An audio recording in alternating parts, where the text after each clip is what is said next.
Why do companies like Nintendo, Xbox, PlayStation, and so on make games in the first place? Well, the plain and simple answer is money! To make money, and lots of it. And that makes sense, they are a company, their goal is to turn in a profit. But I hold the belief that video games, as long as they're handled correctly, can be a form of art. And since art is a creative expression made with the intent to evoke emotions, most often joy, it is always best for the artiste to create their art with a genuine passion rather than solely for commercial gain. And I could list hundreds of examples where art has been turned into an industry, and how over time it has become less and less about the expression of creativity and more about profit-driven ventures.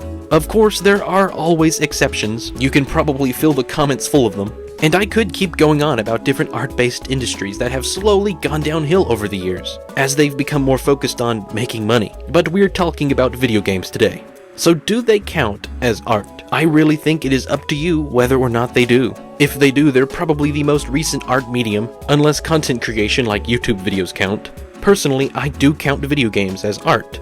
Not only are they beautiful to look at, sometimes in a strange sort of way, they do evoke emotions. And not just joy, but I can think of times I've been scared or sad, and some games even bring back an immense amount of nostalgia. So if video games are art, who are the artists? Well, I think the individual with the greatest amount of influence on video games has got to be Shigeru Miyamoto. That opinion will probably be debated, and obviously people like Alexei Pajitnov, the creator of Tetris, or William Higginbotham, the creator of the very first video game Pong, or Notch and Jens, the creators of Minecraft, the highest-selling video game of all time. Why are these names so hard to pronounce?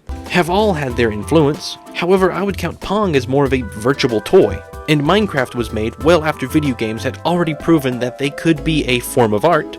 I think Shigeru Miyamoto, along with several others, it was not only him, although I do think he still holds the most influence to this day, were the original pioneers in making art out of video games. And I am certain that Shigeru Miyamoto does care about making money. He has a net worth of $40 million. Surprisingly though, if that is the accurate number, that's not as high as I thought it would be. Now, of course, we have to keep in mind there are differences between the American and Japanese market. I think he could certainly be a billionaire if he wanted to be. Shigeru Miyamoto has been at Nintendo for a long time.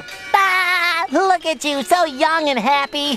Where do the years go? He has been a creative artist behind several of my favorite video games of all time, and I think his influence has been one of the biggest in how Nintendo makes their games. But of course, he's not the only one. The late Satoru Iwata, the former president of Nintendo, famously cut his pay in half in 2011 when they were going through some hard times, in order to keep on employees that he knew had creative potential, because he knew that that creativity would create good products and in turn would benefit the company. He took a loss in order to help creativity, because he knew that that would return more than what he invested. And so I consider Nintendo to be the leading artists of video games. There are many cases of Nintendo choosing what's best for the video game over choosing what's objectively best for the company. Now, of course, I'm not saying that Xbox, PlayStation, and so on are not creative. There is a lot of video game art elsewhere. Some of the very best art comes from very small teams or passion projects of individuals. But of course, we know that they can't keep producing video games for nothing. They have to at least regain the funds that they've put into it. So how do video games make money? I believe it is a pretty well-known fact by now that game companies sell their consoles at a loss, and that is in order to make more money off of game sales.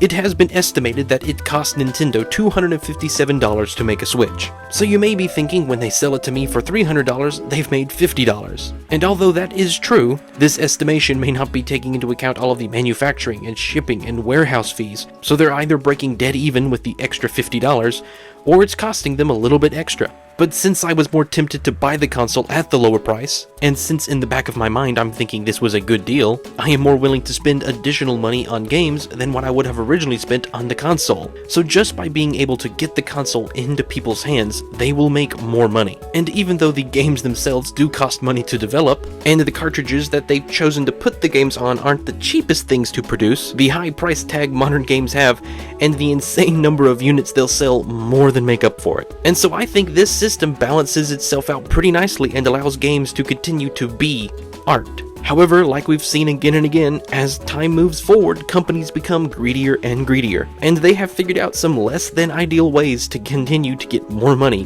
from gaming. And I could go through the whole history of how in-game purchases, microtransactions, DLC, subscription services all came to be, But that information is not insanely useful here. We're not concerned with how things became the way they are. We're concerned with whether or not all of these added revenue sources take away the beauty of video games. And I think I should probably point out that video games are the largest entertainment industry. It has made more money than the music industry, the film industry, the book industry. So whatever means they are using to make money, they are making a lot. The first added revenue source we'll talk about today is the only one that I've really ever had a positive experience with, but it's also the only one that might not count. I feel like there has been a lot of good stuff to come out of DLCs or downloadable content, but sometimes they don't really count because they're free. They'll just give you additional content for a game that you already bought at no additional cost, but most of the time it is an additional purchase. Not only are DLCs sometimes my favorite part of the game, probably because they've had more time to work on it and are allowed to do some things they more likely wouldn't have done in the base game, but they're also really good at maintaining hype for a game and keeping it alive well after its release. The biggest issue that I find with DLCs is when a company will hold on to a part of the game just to sell it to you later. And I have heard of some games that are not very good without the DLC. I cannot remember the names of those games, but if you do know them, please let me know in the comments. There's not much more that needs to be said about them, they're pretty self-explanatory. There is a right way and a wrong way to handle DLCs, and when it's done right, they do continue to be art. The next revenue source is my absolute least favorite: in-game purchases, or microtransactions. I cannot think of a single good experience that I have ever had with them. Whenever I hear in-game purchase, the first place my mind goes, and probably your mind as well, is mobile games. Remember when mobile games used to be really good? Like, I'm talking phenomenal. Angry Birds, Cut the Rope, Where's My Water? I would consider these games to be art, but the industry has changed a lot, and I think we really have games like Candy Crush to blame for it. They weren't the first, but I consider it to be one of the most successful and influential in making microtransactions an everyday thing. And you could keep going down this rabbit hole and you will find a ton of corruption. You can find lectures of people explaining how you make millions off of mobile games, and one of the first things they'll say is leave morality out of the room. But I'll leave the morality of it out of the talk.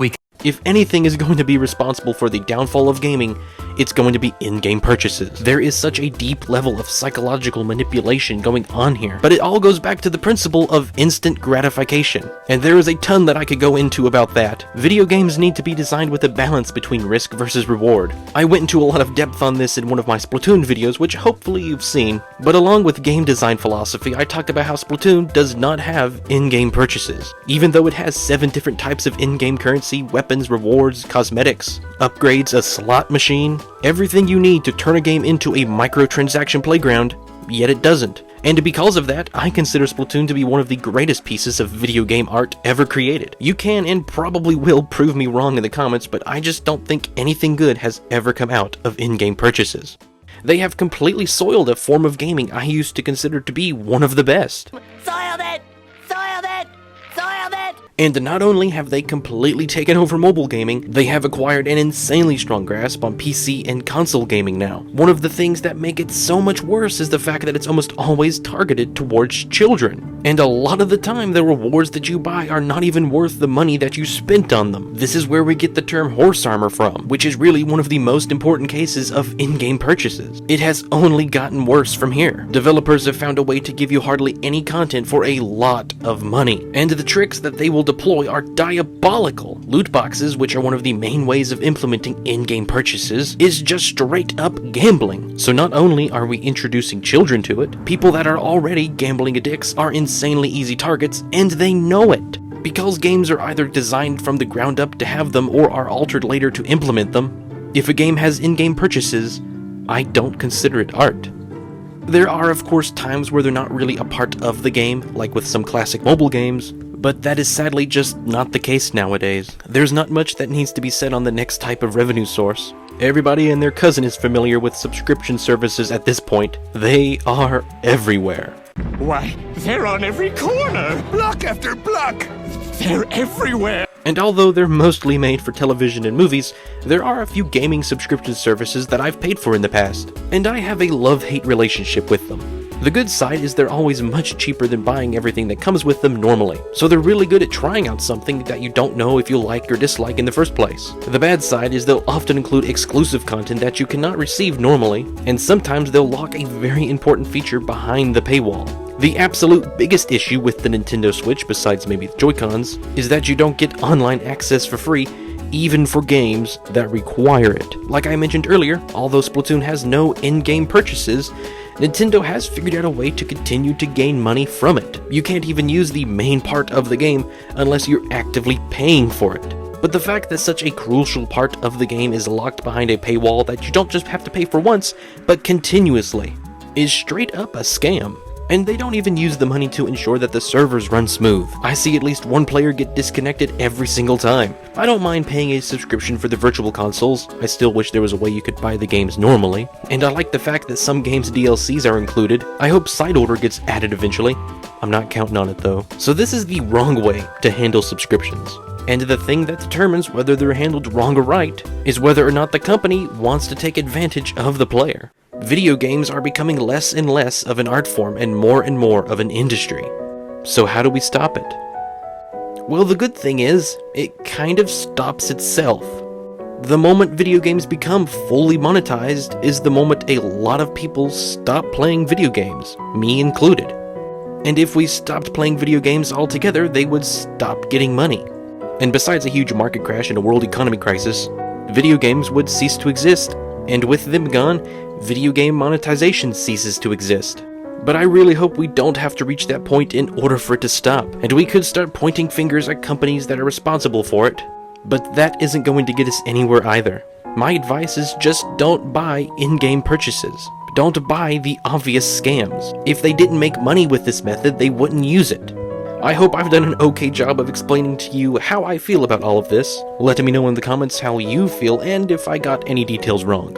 This is usually the part in the video when the YouTuber will tell you to do a bunch of complicated stuff, but I'm not going to. I'm simply going to thank you for watching.